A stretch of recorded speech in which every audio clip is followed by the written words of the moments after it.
And I think that motherhood tends to unite women Mhm. across a lot of backgrounds, Yeah. you know, that is such a common, sort of topic of bonding among women.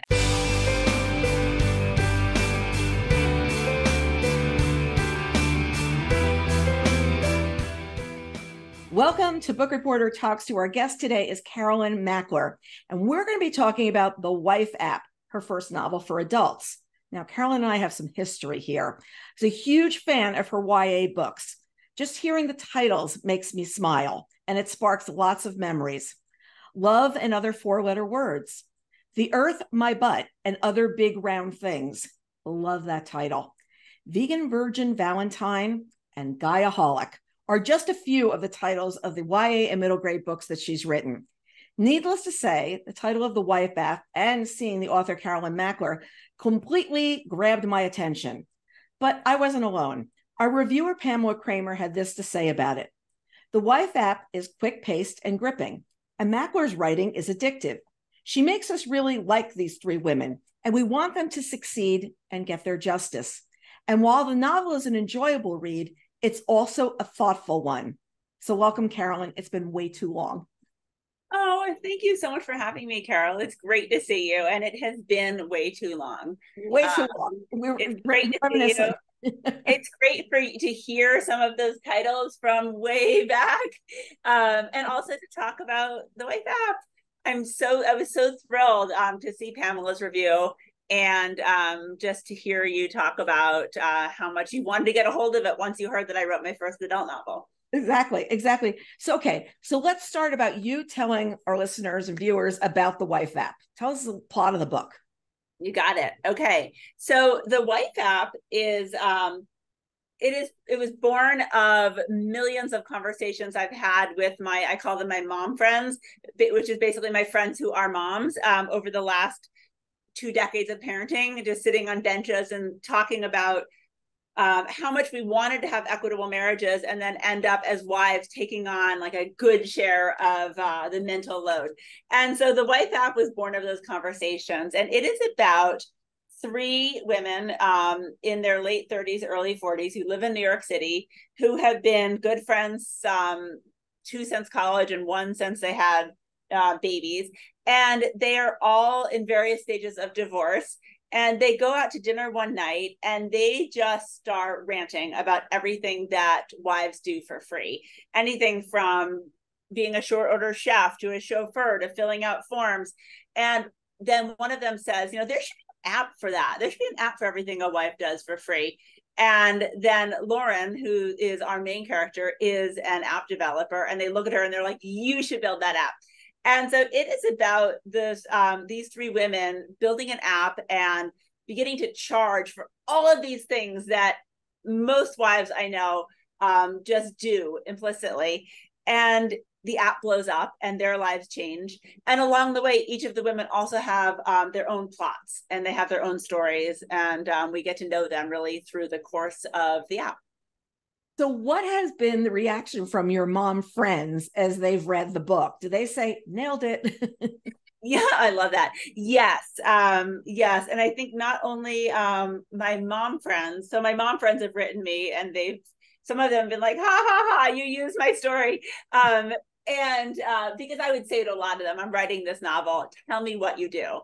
What are the things that you do in your marriage without even thinking, consulting? And people would say like, oh, I go through the drawers and bring all the clothes to Housing Works, or I make sure the kids are signed up for camp before the camps fill up, or at parent teacher conferences, or knowing who in the kids' class is gluten-free and nut-free when I bring in food, or and it's not only just parenting stuff, it's like, or making sure that the mother-in-law gets a thank you note for whatever she sent, or holiday schedules are planned. So friends would say that.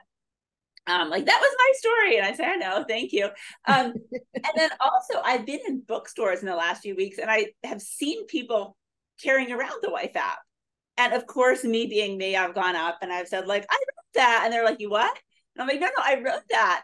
And then they said, well, I saw it because I read the inside flap and thought, this is my life. And these women were anywhere in 32, 35, 40. And so it has shown me that the wife app is really needing a wife app is a universal dilemma among women. Yes. In fact, I can add one for it. It's organizing the Tupperware. Just organizing the Tupperware. Every once in a while, I sit on the floor and start organizing the Tupperware, and they all look at me like, why are you doing that? And I'm like, so that someday when we look for things, we will have tops to go with the bottoms. That's why I'm doing this. That's why I'm doing this now. Or it's about, Carol, it's about knowing you need new Tupperware, or reading the articles that say that plastic leaches into your food and you need to switch all your Tupperwares for glass Tupperware. Right. So it's about like organizing it, but also doing the many steps behind it to get the right Tupperware into your house. Exactly. And making sure it arrives exactly when you're going to need it. So the book was also written in chapters telling the stories from different characters' point of view. Was that always the style? Did you always know that's what you were going to do instead of just trying to do a straight story? I did, because I wanted to look at 3 different marriages and 3 different women and realize that even though all of them had different socioeconomic situations, that they all still, and they had different types of marriages, anywhere from really, one marriage was where the husband really belittles the wife and makes her feel small, to another marriage where it's more of a betrayal. They thought they were in a good spot, and then there's a betrayal, to another marriage where it was just felt like a loveless marriage. It was more contractual. That they all still had these issues where, as women, they ended up taking on so many jobs without even verbally deciding they were taking them on. So I really wanted all 3 voices to look at it from different ways. I wanted the interplay of friendships, because I think that a big part of just being a woman for me, and I'm thinking, I was going to say adulthood, but I'm going to say my entire life of being a girl to a teen to a woman, has been the importance of female friendships. So I really wanted to show the interplay between 3 close friends. Yeah. And they're very different. And I love the fact that they weren't all the same. Everybody wasn't wealthy, living on the Upper East Side. Everybody wasn't a working mother. You know, it was all 3 very, very different kinds of personalities to be in the same kinds of situations with each other. So was one character one that you enjoyed writing more than the other, or you felt more in the zone with when you were there? I really liked all of them. I loved writing all of their voices, and I kept files. I'm looking at them right now next to my desk. I kept files with each of their names, like Lauren, Sophie, and Madeline. And I would read some article and I would think about Sophie and I would tear it out and put it in there. Or I would write a post-it, something about Madeline, just remember this or this or that, and put it in her. So I had like a character profile, like an FBI file on each of them. And so when I was writing their sections, I would always get it out and flip through it and think about ideas. And it was fun. It's fun to write different characters. It was fun to write Madeline because she's so rich. You know, she could do anything she wanted. She could fly first class. She could buy a seat for a cello to fly first class. She was constantly getting her hair blown out. It was fun. And then, Lauren, I really identified with as far as a working mom who has a busy career and parenting. Sophie was interesting. I really liked her struggles and feeling like she's one person to her family of origin, and she has to keep some feelings about sexuality hidden. I thought that was really interesting and compelling across a lot of backgrounds. Yeah. That is such a common, sort of topic of bonding among women. Anyone can talk about, what do we go through as moms and women in our lives. You brought me right back to the tasks of when my sons were young, of filling out those forms when you go back to school. And that first week of school, I just felt like I was so busy filling out the same information over and over. And I'm like, can't you just give me a computer printout of what I did last year? Like, why am I doing this? And I think that would be the task in September that would be most frequently wanted to be exported, to be taken care of. Do you have a task that you would most like to assign to somebody? Yes, I do. It would be sending in health insurance claims. And then when you don't have the right code and your claim is denied, interfacing with the provider and the health insurance company, because I feel like it's all one big scam to make sure no one ever gets paid. And I want to be the one to crack that. But it's not like I enjoy it. I don't wake up in the morning and think like, I can't wait to get on the phone with United and figure out why they didn't cover that claim. So I would love to outsource that to a wife. And Carol, I also think the forms, the camp forms, there's a release about whether your kid can be photographed. There's a release about whether your kid can take Tylenol or get Neosporin. I would love someone else to like click all those buttons. The actual time with my kid, I love. It's the admin work. I'm a personal assistant to my children. That's exactly. I'm the personal assistant to my children. That's exactly it. And short order cook, It's funny you said about the health insurance claims. During COVID, I broke a tooth in the back, and I was lucky if I could find a dentist that would actually look in my mouth in May of 2020. And while she was there, the tooth next to it broke, and I was going through with the insurance company that I did this for cosmetic reasons, and I said, let me just review that it is the height of COVID. It is May 2020. And I've gone and opened my mouth to somebody and said, gee, could you please break both teeth and replace both? And, I have to admit, I finally gave up because I had spent so much time on this. And I was just there like, I should really have had somebody else at this point take this on, because they were wearing me down. And I was like, no, I didn't break my second tooth just so I could get a new tooth there. But I know that feeling of, all right, you win. Absolutely. It's just, it's interesting because during May 2020, my older son broke his collarbone. He had a bike accident, and really it was bad and needed emergency surgery. And when we got the claim, the health insurance said that I called ahead of time. Everything was covered. It's all in our plan. But lo and behold, the anesthesiologist who waltzed in was not in our plan. And so we got some bill that was like $9,000 to the anesthesiologist. And I called, but it was a full time. It was like, I think I called every morning and said like, how is it going? And then I talked to the place. And so I think it's like, everyone has these things come up, but it's like, who feels that, who is holding that mental load? Yeah. And what are the things that I'm not doing with my brain when I am spending so much time just overseeing the admin, responsibilities of our household? Not to say that I think one thing that was interesting, and I know you didn't ask me this, but I'll offer it. Mm-hmm. I found through the course of writing the Wife app that my husband and I got to talk a lot about the things that I was taking on, and really divide them up in a lot more of an equitable way. So it was like we went into this mode where I was like the personal assistant for the family. And then once I started really looking at it and he was reading drafts of the Wife app, I think he was like, oh crap, okay, let's talk about it. So you're right. It's the personal assistant for the family. That is the best way to put it, because they're not just mom tasks. They're the kind of tasks that you're filling out. Like you fill out these forms now when you're 30 years old, 40 years old, but now your mom is doing everything for you. The Wife app is what you need to start doing this stuff and storing this information for next time. Because I never remember. And it's not only doing it. It's not the filling out of the form. It is knowing that the form needs to be filled out, and then making sure that that task has been completed. So it's like 3 steps. It's the knowing, which is a mental load. It's the doing, which is just that time. And then it's the follow through. And I think that what I really wanted to point out in the Wife app was that knowing things need to be done falls on the shoulders of women, traditionally, and how nice it would be for our brains to not hold,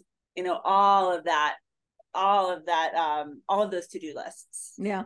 Somebody says to me, how do you keep your calendar? I said, in Excel.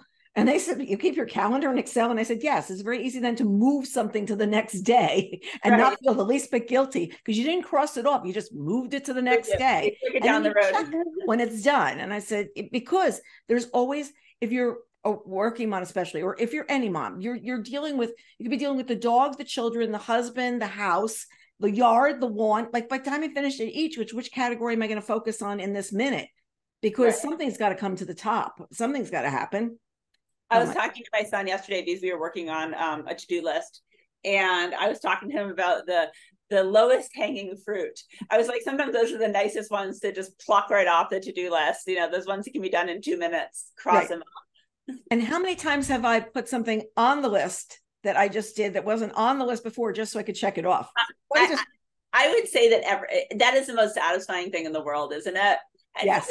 I did it. What's up with that though? Because I do the same thing. Yeah. I know that I'm productive because I feel my brain feels like it's worrying all the time. So if I see it, it somehow validates it. And it was completely accomplished. And so I also love that with the wife app, if a person is married, they need to get the consent of their actual spouse before they can have a wife. I like this too. And that sex was not something to be outsourced. Once you had the idea, did you backtrack into issues that might come up? Like once you had the idea for the wife app, it's like, oh, wait a second, wait, we can't outsource sex. We can't outsource this. We can't outsource that. Did you start throwing up like, oh, wait, that's a red flag? No. Absolutely. I did have to think about the rules of the wife app. And when I originally conceived of the idea, no pun intended, I was thinking that sex could be something that could be outsourced. And then I had to backpedal from that because I thought that makes sex seem like it's just pleasurable to, we're talking about a hetero relationship, it's just pleasurable to the man, and the wife would be like, here we go, I have to get paid for this one. But in an ideal situation, I think sex should be pleasurable for a woman too. So why would she need to get paid for it? You know, that her payment is that she enjoys it. And I don't know if I phrased that the right way. Do you know what I mean? Yes, I got what you mean. Listeners, you get what we mean, right? Listeners, you get what I mean, right? Yes. What I mean. But what I'll see if I can rephrase that. It isn't something that she should. I mean, I just felt like I needed to draw the line there because sex is. I've always tried to write from my teen books to this adult novel. I've always tried to write women who enjoy sexuality and who have a strong sense of sexuality, whatever it is or however it plays out. And so I didn't want sexuality to be like something on the to-do list, like writing a thank you note or filling out an insurance form. So yes, I did have to make the rules that they were not going to outsource sex. And then also because the wife, one of the divorces in the beginning, and I won't give away anything, but it is one of the divorces really stems from a certain adulterous / transactional situation. And so I really wanted the wives to be like, boo cheating, you know. It is really, there is a lot to negotiate in a marriage, both a real marriage and a wife at marriage, but let's always keep honesty as our guiding principle. We get through everything as long as we're honest and open. So I didn't want a spouse a spouse is a client in the wife app. That means it can be a man, woman, non-binary person. And a wife could also be a man, woman, or a non-binary person, but the relationship is a spouse and a wife. And I didn't want a spouse to hire a wife in any kind of sneaky situation. They have to get like just a click consent. If they are married or partnered, they get a click consent. If their partner says, sure. And interestingly, I found that in the novel, a lot of partners were like, sure, yeah, you hire someone else to do this. It doesn't have to be on me. Go ahead. I'm very, very happy with that. Very, very happy that you acknowledge work for what it is and you hire someone. I love the task where Sophie's hired to write preschool applications. We have to remember Sophie's a teacher, which are the nightmare of every person who's trying to get their child into an elite school. I remember somebody telling me, like, so-and-so is like, come from a well-formed, formally background. And all that. I said, you want me to sign this thing? I said, what are you talking about here? Right, I said, she's 3. How can I sit there and talk about this child? But I love that they were willing to pay. And they said a lot. Like, we're not just willing to pay, we're willing to pay a lot, like a bonus, if you will go do these. And I'm not going to share whether the student got in or not. And did you like to make these lists of these great tasks? Because that would be a big one of like, ooh, you got to get a bonus for doing that one too, especially since you've got the talent to do it, you know? She's a teacher and she's a literacy teacher. Yeah. And I think it's just fun. Like, that's what was so fun about writing the wife app is I thought about all the things that I've done over the last 2 decades of being married and 18 years of having kids. And I thought about all the things I've done. And I think one of the most hilarious things is writing applications for a kid who's like still sucking a pacifier, you know, and trying to sort of frame and highlight their personality. And it just like in the moment, I remember when my older son was about 4, I brought him in for an interview at a kindergarten. And I talked to him a lot about how he was going to behave. And he went and I bought him an outfit that was like, looked preppy. And I brought him to the interview and we got upstairs and the headmaster came out to say hi. He ended up going to public school. I think I don't know why I was doing this. But I remember my son fell to his knees and said, I feel ghosts all around this room. This room is haunted. And I was like, stop. You know, and I just think that, and I remember feeling so stressed in that moment and everyone looked aghast and he didn't get in. And I have no idea why he did that. Maybe he felt ghosts in the room, but he hadn't seen that movie. What is it, like the Sixth Sense or something like that. Yeah, I didn't see that. But it was just, it came out of nowhere. And in the moment I was so horrified and stressed. And I think now looking back, it was like pretty funny, but just to think that that was a job that I had, that was something that I tried to do really well. And I tried to approach it like I approach everything, which is I try to do things well, at the right outfit, thought through what I was going to say, talked to him about what he was going to say, and then it all went totally awry, which would, I guess, be a novelistic moment. But I liked having Sophie be able to get paid for that work, which is work. And she's good at it, and it's recognized for what it is, work.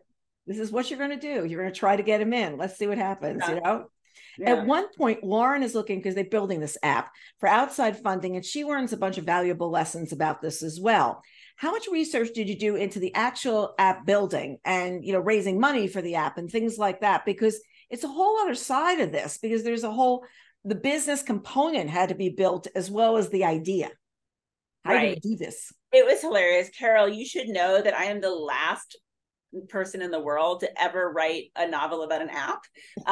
It would be like writing a novel about, I don't know, neurosurgery, which will probably be my next novel. But it is, I am not, like, I'm someone who struggles to update my iPhone.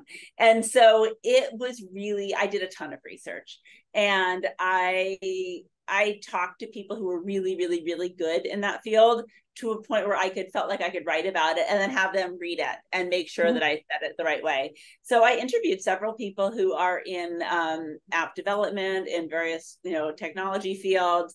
I listened to a podcast called Startup about kind of coming up with these guys who come up with an idea and then try to sell the app, or try to sell it was like a podcast series or a radio series. So that was, they talked about the business and dividing up the shares. So I really listened and researched. And that's fun.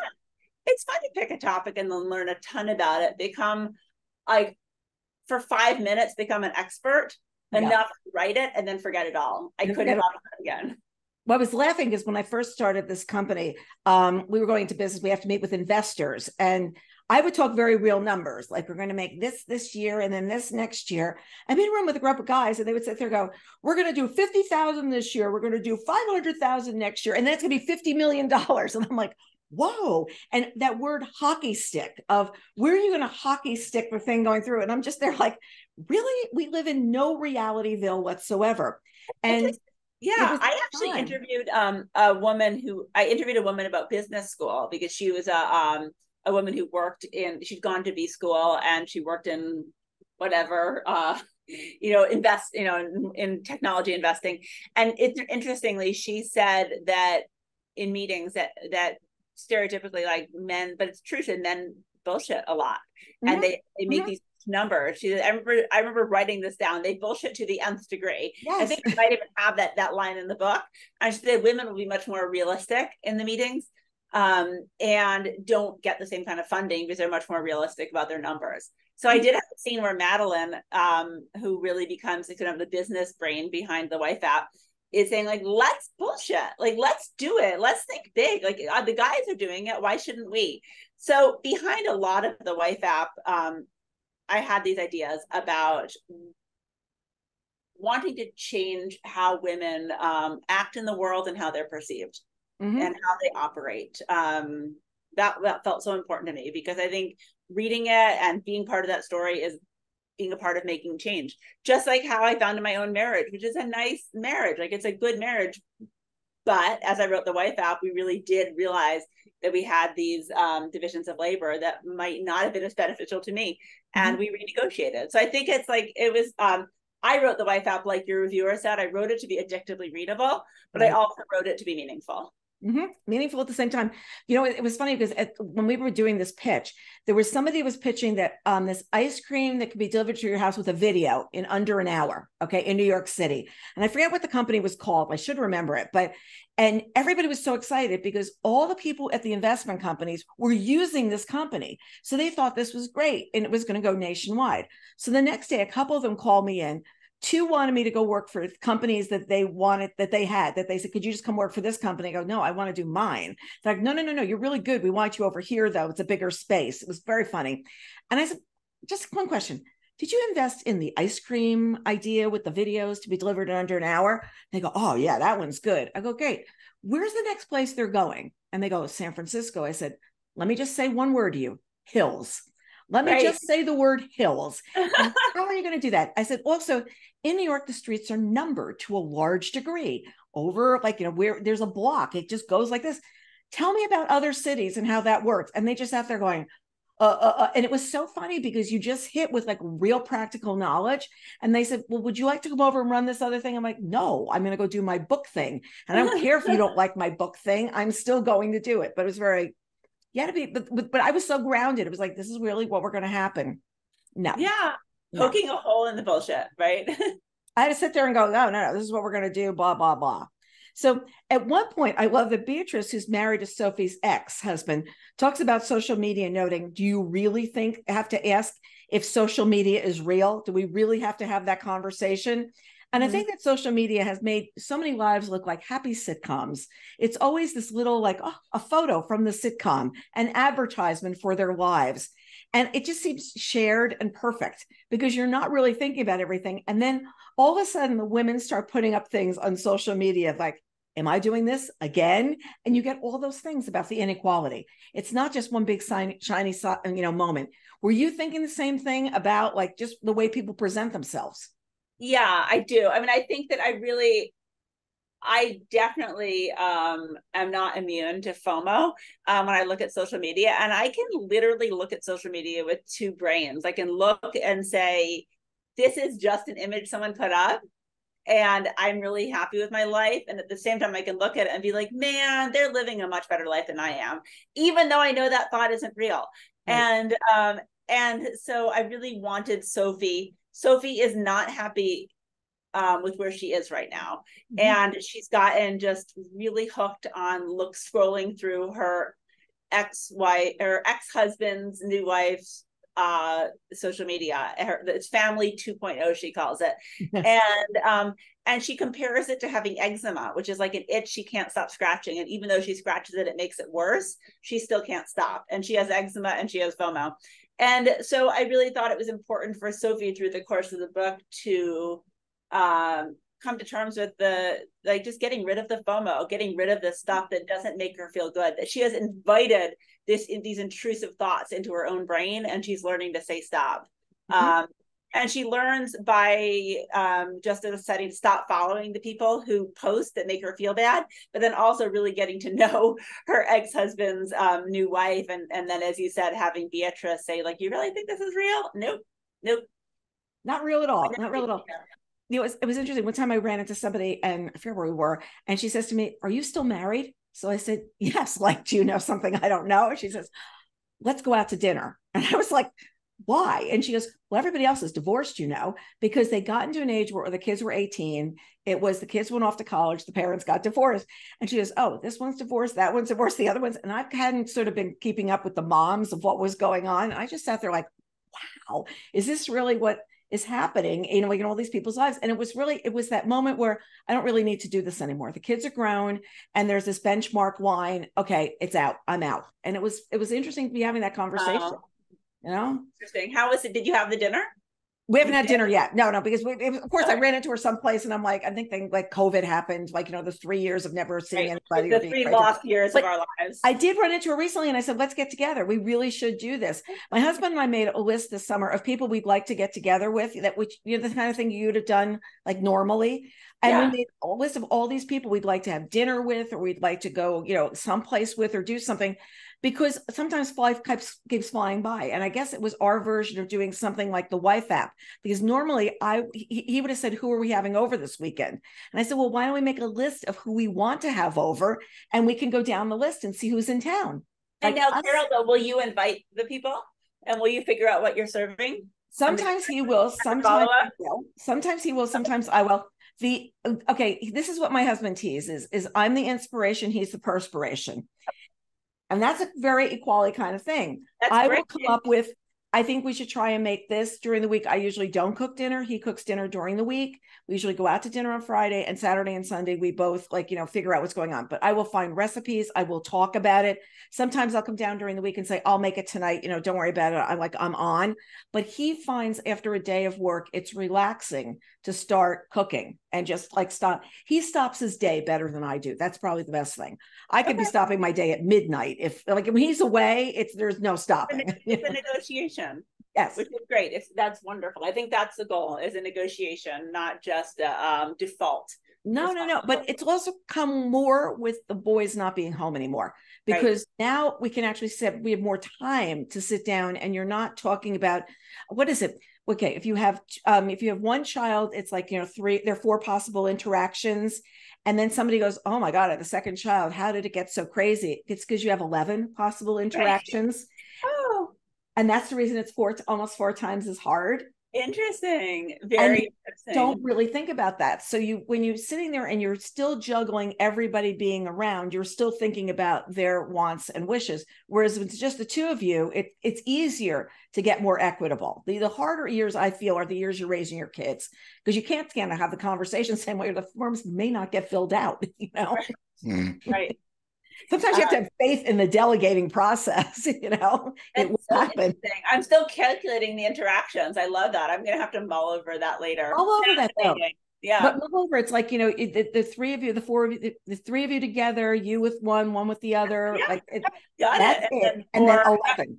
Yep. I love it. Have one more, and boy just gets exponential from there. You know what I mean? It's I like a charge for emotional labor by showing it's work is work. This is work. And we don't think about it as being work. It thinks about the things you do, and things you do seem to be different from work. Things you do around the house are, and I think that what you did a really good job in this is saying, wait a second, that is work. Those are the same kinds of things. Whether you're sitting up here in your office or you're down in your office, or we're in the kitchen trying to figure out what we're going to do for dinner, it's all work. And how do we share that workload? So I think that was, have you heard a lot of feedback on your concept of this? Showing work? Yes. I mean, I've definitely heard, I've seen that in a lot of reviews, and a lot of people have written or posted on social media how much that they liked that work was recognized for what it is. Mm-hmm. And I was inspired by this movement in the 70s called Wages for Housework, where women all around the world they tried to start a movement where they demanded wages for housework. And I don't think they ever quite figured out who was going to pay the wages, but just the idea of calling work what it is was really intriguing to me. And also I have worked at home, right here, as you can see, in the corner of my bedroom at a desk. I've written all my novels at home my first novel came out 23 years ago. And so my work life, which is my writing novels and talking about novels, has always been very braided with my whatever work has to get done, the admin work for the household. And so it was really interesting to realize that that's all work. And part of my work day is making sure that kids are registered for this or that, or we have a travel plan set, and then I'll toggle over to working on a novel. And so it was pretty easy for me to say, this is all work. Mm-hmm. But then again, I know a woman who's an architect, and we raised our older kids at the same time. And I remember she said that every day she would take 1 hour and go into the conference room at work and do all of the family admin. Mm. And so she sort of recognized it as part of her work day also. And she allowed herself to do it. When I sit at the desk, I'm like, I am so focused on work that I can't think about doing something, I won't allow myself to go do this. I'm like, you own the company. But still giving yourself that permission is a hard thing to do. Wouldn't it be nice if you got a nice solid paycheck for doing all the admin stuff too? Because your brain is using that wonderful brain of yours, But let's think about something else too, and how it's changed being an author. Okay, 23 years ago, when you started out being an author, you wrote the book, the publisher published the book, you went out on tour, you did this, that, the other thing, that was it. Now, are you doing social media? How are you keeping up with this? Are you reading others? You may have been blurbing before, but now blurbing has become like a second job for a lot of authors. So you think about how even that role has changed and why people are saying, what part of that can I export so I can write? Like, can I have somebody do my social media? Can I have somebody do this? And why are we comfortable doing that with work, but not with our personal lives? You know? So interesting, right? Right. It's like an author app. Yes. Yeah, it definitely, it's changed and it hasn't changed, because it still requires, being an author still requires sitting down, blocking out everything else going on and focusing on a story. What's changed is, I suppose there was publicity then too. It was just different. It was like trying to get into magazines, more more events in person. Now it's much more virtual. 20 years ago, you and I would be sitting and having coffee together. So is that easier or is it harder? It would really be nice to sit and have coffee together, but we can go back to whatever we have to do as soon as we're done. So I think it's similar and it's different. I will say that I think I'm horrible at social media. And I've just had to come to terms with that. It is what it is. I've tried to outsource it and I just don't feel comfortable with other people writing on my behalf. And so I really just post around when I have a book coming out, and then I just try to forget about social media again, for better or for worse, to grab a marital phrase. For better or for worse. Well, I found that for Book Reporter, our contest coordinator is great at making stories and reels and all that. You could sit there and teach me that till the cows come home. And I'm like really good at a lot of adapting to new things. It's just not getting through my head. And right. I'm like, okay, I'll do the posting on Facebook. I'll do the posting like if it's a straight story, but anything that's got to be like gizmoed and designed, I can do it. But you know what? Not the best use of my time, because I'm not, it's not going to happen to me intrinsically that I'm going to go, oh, let's go put sign up here. Not going to happen. That's not my, I got something else to go do. People really enjoy it. And I feel like more power to them. I wish I did. Yeah. But at some point I realized I only have so many hours in a day, and I only have so many creative hours in a day. And so I write. Yeah, that's the big point as well. Yeah. So was the Wife app always the title of the book? Yes. Yes. I came up with the idea before the pandemic. Yeah, there's the app, and I have it right here too. Yeah, you got it going the right way. Pretty hardcover. I came up with it right away. When I came up with the idea for the novel, I think I wrote a little blurb in the advanced copy, which you have, where I had been I was going to my very first meditation class. And as I was trying to meditate and everyone else looked like they were doing it so well, I was thinking about all the things I needed to do. Yes. I needed to grab toilet paper on the way home. We needed more soy milk. We needed X, Y, and Z. And I needed to do that form and whatever. And then I thought to myself, like, there should be an app where I can just click all these things out of my brain and get them done. And then I thought there should be a novel about an app. And then immediately these three characters started playing out in my head, these three women. Wow. And I thought it's got to be called the Wife app. And I really went home and started writing the next day. Oh, I love it. I love it. It's like, yes, I'm here. I'm in the zone. Yep, this is exactly what I'm going to do. And that line, the beginning, I have a prologue. I'm flipping through the Wife app right now. And there's a prologue. And then we go right to when Lauren wakes up and looks at her husband's phone, and her wife alarm bells go off because she is concerned that he has been up to no good. That's very similar to the first draft of the scene that I ever wrote of the Wife app. I just knew that was how the book was going to kick off. Yeah. And sometimes you feel so confident. It's like, that's it. I can go, I can play from there. And other times it's like, the start is the hard. The start is, where am I going to go from there? Exactly. But that one I knew. I did have to learn how to write an adult voiceover, because I've been writing YA and middle grade, and it's a different voice. I mean, yes, I'm talking about more mature topics, but it's still a different way of looking at a story. Yes, but you've still got this way of playing with the words that makes me smile. Oh, and, and the ones with YA, there were many times I would just burst out laughing. I mean, I have to admit, because there were so many lines you did there, and I was like, oh, that one's nailed. That one's nailed. But I really love did this cover line say, every wife deserves her own happy ending? Is that still? Yes. I love that. Yes, that is me, because I just loved that double entendre. There we go. How about the cover? Was that the first try on the cover, or did they play around with covers? This was the first concept for the cover, and I saw it last summer. And as soon as I opened up my email and saw that cover, I just thought, this is perfect. It's so perfect. And there was some little tweaking, like, we added the dog, and she was carrying something different, and there was different thing in her hands. So there was some tweaking around the accoutrements, right.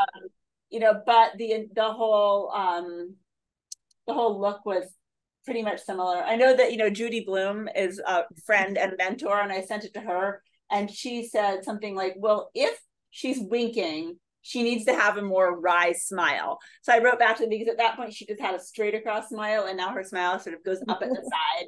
So I like to think of Judy Bloom when I think about the wry smile. That's thanks to her. Now I'm going to be thinking about that as well. You two did an event together. When was it? Last week? Did you do a virtual event together? About two and a half weeks ago. Yeah. Was that fun? Oh, it was so much fun. It was so much fun. She has been, she's like you, like we go way back. And so as we were chatting, we were doing this virtual event, and who knows how many people were listening, but I have to remind myself that this is still a professional event, but I just want to gossip and chat. And so it was a lot of fun. I hope that it was, I hope people enjoyed it.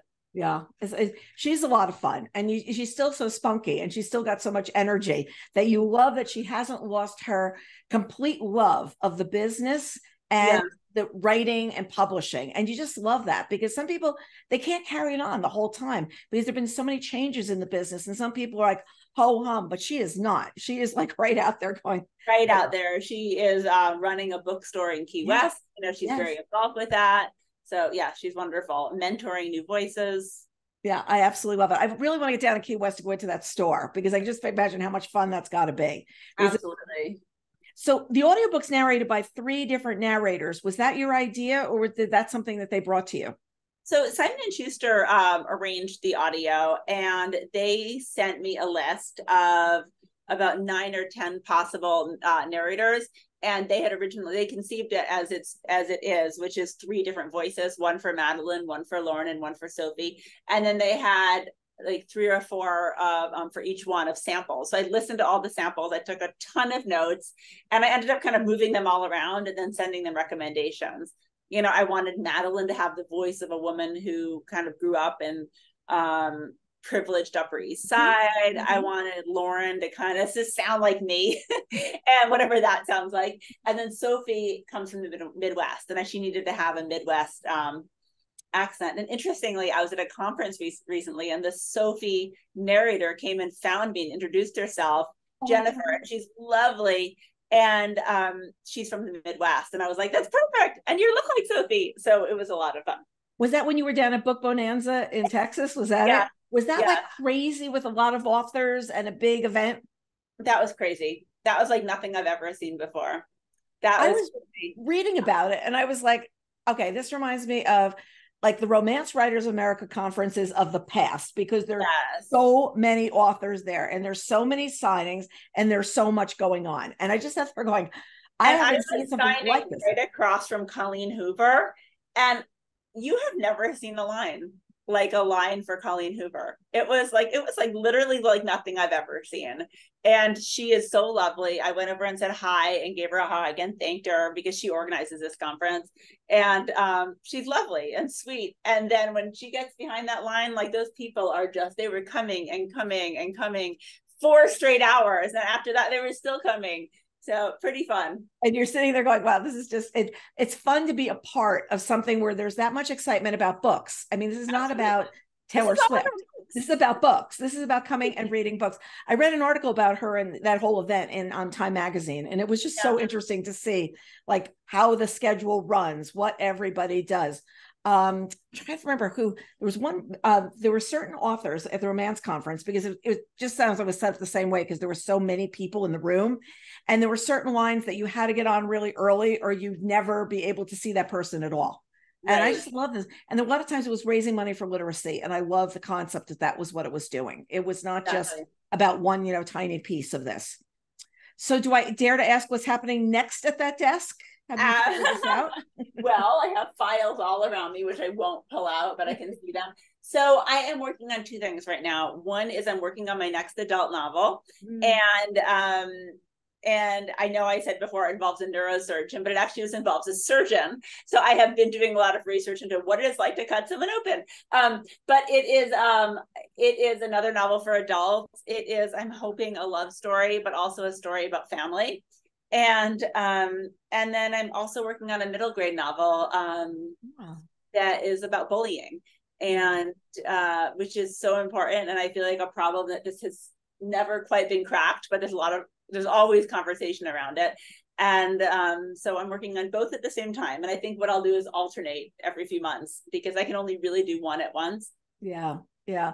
Bullying, I think, has, well, it's always been, I think it's gotten exponentially worse. I will feel that the outside ways that kids are seeing that other people are being bullied is being pulled into live action.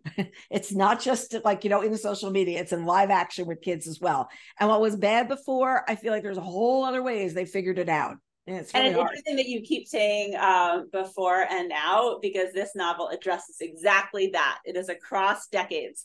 Mm-hmm. So right. It's really exciting to write it. It's something like, it's a form that is super, super, super non-traditional and really exciting. And the adult novel, I hope, has a lot of suspense. So I try to write things that will keep me interested also. If you're, for your research on your surgeon, there's a really interesting, it's on Netflix. I want to say it's Emergency New York. Oh, and I'm writing it down right now. Surgeons. Okay, I'll give you two shows. This Emergency New York, and watch what happens with the two surgeons on the show. One of them says when he goes on vacation, he's very careful. And then watch what happens with the other one. And it's very interesting, because you think about it, if you're a surgeon, you can't do anything with your hands. Like your hands are very important, and your brain is very important, and see what happens to somebody when that happens. And the other one was, there was a really good show about what happened at Lenox Hill Hospital. It came out really in 2020, and they added an episode about this hospital after COVID. And both of them I found very enlightening, because they were both, the doctors actually repeat themselves in the first show that I told you about. And what's interesting is you see what happens in a hospital where, like, any kind of surgery is being cut out, and you're all going to the emergency room, and what ends up happening after you spent all this time building up these departments. Very, very, very interesting. Fascinating. I wrote them both down. Yeah. Thank you. That's so there you go. There you go. Well, I look forward to seeing what you do next, because, look, I've been tracking you for years. I mean, I'm going back a long time. Greg says hi. He remembers being at book parties with you, and we just always had fun. And now he's a grown up. Well, thank you so much. It is so lovely talking with you, chatting about the Wife app, and just catching up. So thank you so much for asking me. I'm so glad we did this. As soon as I saw this book and your name, I said, that's a good way for me to catch up with Carolyn. I love it. So to everybody, it's like, as much as I love doing these just to present the authors to you, just remember, it's a chance for me to catch up with old friends as well. And that's what I feel like authors become as time goes on, because I remember so much of where their careers have been along the way, where they've been with their families and things like that. And believe me, I will be discussing certain things that we should be delegating even better in our home. And I will maybe say to my husband, and just refer to the Wife app. You know what I mean? Well, keep me posted. Tell him it's not my fault. Okay. Thank you for joining us. And to everybody, we'll see you next time on Book Reporter Talks too. Bye-bye now. Bye.